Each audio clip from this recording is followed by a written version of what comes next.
Tulips, daffodils, crocus, and other bulbs can welcome spring with spectacular blooms as long as you plant them in the fall. Here are a few success tips for ensuring your spring flowering bulbs flourish. Don't plant until the weather cools and nighttime temperatures are regularly in the 40s. Planting bulbs when the weather is still warm encourages them to sprout now, which will spoil the show next spring. Decide whether you want bulbs that bloom at the same time, or you prefer a succession of color.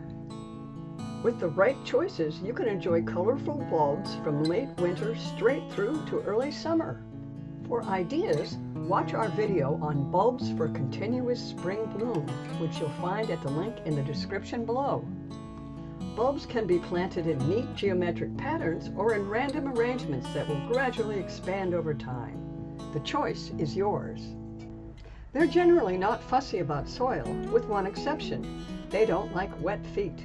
Be sure your planting bed is well drained. If you have heavy clay soil, you can improve the drainage by adding compost, shredded leaves, or peat moss.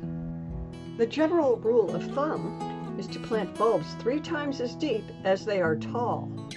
The pointy end should be facing up, but don't worry if you get it wrong. The shoots will still find their way to the surface. Fall planted bulbs are remarkably easy care, disease-resistant, and tolerant of less than ideal conditions.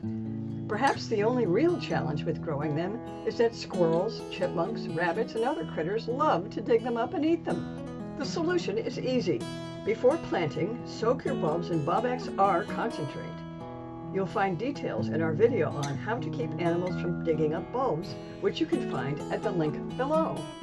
Just a little time planting bulbs in fall can yield a spectacular display come spring. Plant them at the right time and protect them with Bob-X, and you'll enjoy their beauty for many years to come.